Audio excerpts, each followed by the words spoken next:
जय हिंद साथियों, आज के इस क्लास में आप सभी का बहुत बहुत स्वागत है।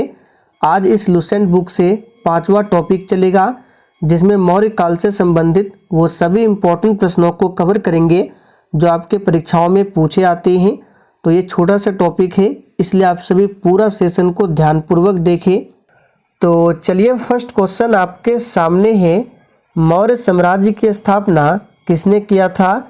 तो सही जवाब है चंद्रगुप्त मौर्य ने 322 ईसा पूर्व में मौर्य साम्राज्य की स्थापना की थी। नंद वंश के अंतिम शासक जो कि घनानंद थे, इसको किसने हराया था? तो याद रखिएगा चंद्रगुप्त मौर्य ने। तीसरा प्रश्न है, चंद्रगुप्त मौर्य मगध साम्राज्य की गद्दी पर किसके सहयोग से बैठा था? तो याद रखिएगा चाणक्य के सहयोग से बैठा था। और कब बैठा था? तो 322 ईसा पूर्व में। चाणक्य का अन्य नाम पूछा जाता है तो कौटिल्य, विष्णुगुप्त। मुद्रा राक्षस ग्रंथ में चंद्रगुप्त मौर्य को किस कुल का माना गया है? तो याद रखिएगा शूद्र कुल के। और दोस्तों, इससे पहले जितने भी टॉपिक कवर हो चुके हैं सभी वीडियो को एक ही प्लेलिस्ट में डाल दिया गया है और प्लेलिस्ट का लिंक आपको नीचे डिस्क्रिप्शन बॉक्स में मिल जाएगा। आगे देखिए, जैन और बौद्ध साहित्य चंद्रगुप्त मौर्य को किस कुल के मानते थे? तो याद रखिएगा क्षत्रिय कुल। विशाख दत्त की मुद्रा राक्षस में चंद्रगुप्त के लिए किस शब्द का प्रयोग किया गया है? तो वृषल शब्द का प्रयोग किया गया है। चंद्रगुप्त मौर्य की संज्ञा का प्राचीनतम अभिलेख के साक्ष्य कहाँ से मिलता है? तो याद रखिएगा रुद्रदामन के जूनागढ़ अभिलेख से। चंद्रगुप्त मौर्य एवं सेल्यूकस के बीच युद्ध किस ईसा पूर्व में हुआ था? तो 305 ईसा पूर्व में। सेल्यूकस ने अपने राजदूत मेगास्थनीज को किसके दरबार में भेजा था? तो याद रखिएगा चंद्रगुप्त मौर्य के दरबार में।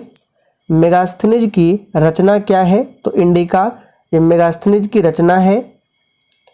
चंद्रगुप्त मौर्य को यूनानियों ने क्या कहा था? तो ये प्रश्न काफ़ी ज़्यादा इम्पोर्टेंट है। सेंड्रोकोटस कहा था यूनानियों ने।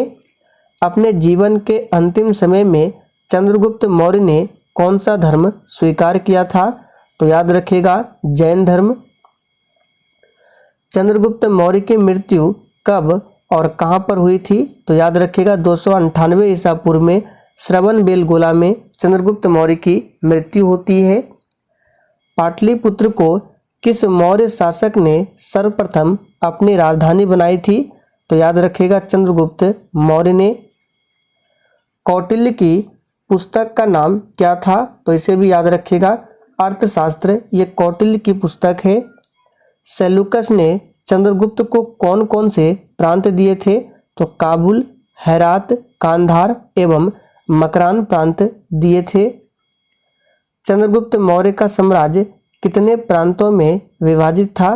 तो याद रखिएगा 4 प्रांतों में। चंद्रगुप्त मौर्य के विभागों के अध्यक्ष को क्या कहा जाता था? तो अमात्य कहा जाता था चंद्रगुप्त मौर्य के विभाग के अध्यक्ष को। चंद्रगुप्त मौर्य का प्रधानमंत्री कौन था? तो बहुत ही सिंपल है, चाणक्य। चंद्रगुप्त मौर्य का जैन गुरु कौन था? तो भद्रबाहु चंद्रगुप्त मौर्य के जैन गुरु थे। किस ग्रंथ में चंद्रगुप्त मौर्य का विशिष्ट रूप से वर्णन किया गया है? तो याद रखिएगा विशाख दत्त में। चंद्रगुप्त मौर्य का पुत्र जो कि बिंदुसार है किस ईस्वी में गद्दी पर बैठा था? तो 298 ईसा पूर्व में। आगे देखिए, तक्षशिला में विद्रोह किस शासक के समय में हुआ था? तो याद रखिएगा बिंदुसार। बिंदुसार के दरबार में कौन यूनानी राजदूत आया था? तो याद रखिएगा डायमेक्स। आगे देखिए, बिंदुसार किस संप्रदाय का अनुयायी था? तो ये आजीवक संप्रदाय का अनुयायी था। और दोस्तों, अगर आपको सेशन थोड़ा भी पसंद आ रहा है तो आप सभी सेशन को एक बार ज़रूर लाइक करें। डायमेक्स या डीमेक्स किसके शासनकाल में भारत आया था? तो बिंदुसार जो कि चंद्रगुप्त मौर्य के पुत्र थे।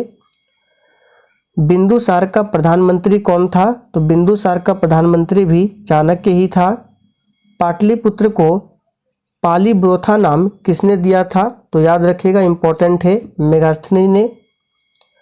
बिंदुसार की मृत्यु के समय अशोक किस प्रांत का गवर्नर था? तो उज्जैन। मौर्य साम्राज्य का महानतम शासक कौन था? अशोक, जो कि बिंदुसार के पुत्र थे। अभिलेखों में अशोक को किस नाम से संबोधित किया गया है? तो देव नाम प्रिय या देवा नाम प्रियदर्शी, इस नाम से संबोधित किया गया है अशोक को अभिलेखों में। पुराणों में अशोक का किस नाम जाना जाता है? अशोक वर्धन। अशोक के शिलालेख को सबसे पहले किसने पढ़ा था? तो जेम्स प्रिंसेप ने 1837 में। अशोक ने कलिंग विजय किस ईसा पूर्व में की थी? तो 261 ईसा पूर्व में। कलिंग की राजधानी कहाँ पर थी? काफ़ी ज़्यादा पूछा जाता है। तोसली कलिंग की राजधानी थी। कलिंग किस लिए प्रसिद्ध था? तो हाथियों के लिए प्रसिद्ध था कलिंग। कलिंग युद्ध का वर्णन अशोक के कौन से शिलालेख से मिलता है? तो 13वें शिलालेख से कलिंग युद्ध के बारे में जानकारी मिलती है। उत्तरांचल में अशोक का एक शिलालेख स्थित है, तो ये कालसी में स्थित है। आगे देखिए, अशोक ने नेपाल में कौन सा नगर बसाया था?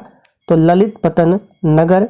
अशोक की कर नीति की जानकारी किस अभिलेख से मिलती है? तो रुमिनदेई अभिलेख से।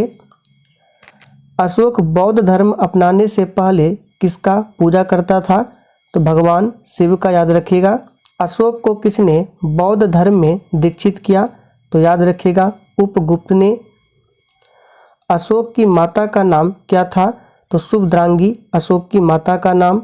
अशोक ने बौद्ध धर्म के प्रचार के लिए किसको श्रीलंका भेजा था? तो अपने पुत्र महेंद्र और पुत्री संघमित्रा को। मौर्य वंश ने कितने वर्षों तक शासन किया था? तो लगभग 137 वर्ष। मौर्य वंश का अंतिम शासक वृहद्रथ, ध्यान रखना है। और वृहद्रथ की हत्या किसने किया था? तो पुष्यमित्र शुंग ने। अशोक के अधिकांश शिलालेख किस लिपि में लिखी गई है? तो प्राकृत एवं ब्राह्मी लिपि में। वृहद शिलालेखों की संख्या कितनी है? तो याद रखिएगा 14 वृहद शिलालेख है। चाणक्य का अन्य नाम क्या था? तो अभी हमने आपको बताया विष्णुगुप्त। मैकियावेली के प्रिंस की तुलना किससे की जाती है? तो कौटिल्य के अर्थशास्त्र से। मुद्रा राक्षस का लेखक कौन है? तो विशाखदत्त। सौंदरानंद किसकी रचना है? तो याद रखिएगा सौंदरानंद, ये जो है अश्वघोष की रचना है। सांची का स्तूप किस शासक ने बनवाया था? तो याद रखिएगा अशोक ने। स्टार मार्क कर लीजिए, काफ़ी ज़्यादा पूछा जाता है। मौर्य वंश से पूर्व मगध का शासक कौन था? तो याद रखिएगा घनानंद। कौटिल्य ने किस भाषा में अर्थशास्त्र की रचना की थी? तो संस्कृत भाषा में। कौटिल्य के अर्थशास्त्र में किस पहलू पर प्रकाश डाला गया है? तो राजनीतिक नीतियों पर। कौटिल्य द्वारा रचित अर्थशास्त्र कितने अधिकरणों में विभाजित है? तो याद रखिएगा 15। चंद्रगुप्त मौर्य के शासनकाल में धार्मिक अनुष्ठान का मंत्री क्या कहा जाता था? तो धार्मिक अनुष्ठान के जो मंत्री होते थे पुरोहित कहा जाता था। मौर्य काल में जनपद से प्राप्त होने वाली आय को क्या कहा जाता था? तो याद रखिएगा राष्ट्र। अशोक के 14 शिलालेखों में सर्वाधिक महत्व वाला कौन सा शिलालेख है? तो ये है 13वां शिलालेख।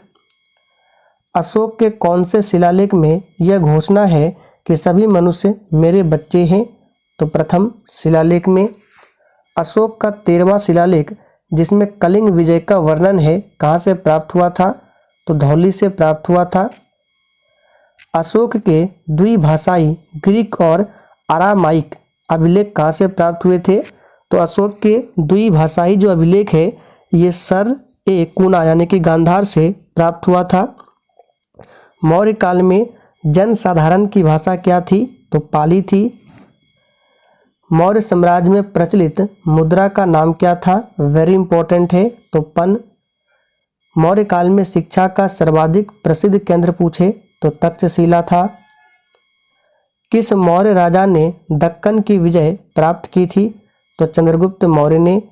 किस महीने से मौर्यों का राजकोषीय वर्ष आरंभ होता था? तो आषाढ़ महीने से। पाटलिपुत्र में स्थित चंद्रगुप्त का महल मुख्यतः बना था लकड़ी का। मौर्य काल में सीता से तात्पर्य क्या था? राजकीय भूमि से प्राप्त आय को सीता कहा जाता था मौर्य काल में। किस अभिलेख से यह साबित होता है कि चंद्रगुप्त का प्रभाव पश्चिम भारत तक फैला हुआ था? तो रुद्र दमन के जूनागढ़ अभिलेख से यह पता चलता है कि चंद्रगुप्त का प्रभाव जो है पश्चिम भारत तक फैला था। वैसे स्तंभ जिसमें अशोक ने स्वयं को मगध का सम्राट बताया है, यह है भाब्रू स्तंभ। किस राज्याधीश में अशोक के व्यक्तिगत नाम अशोक का उल्लेख मिलता है? तो ये है मास्की अभिलेख। श्रीनगर की स्थापना किस मौर्य शासक ने की थी? तो अशोक ने।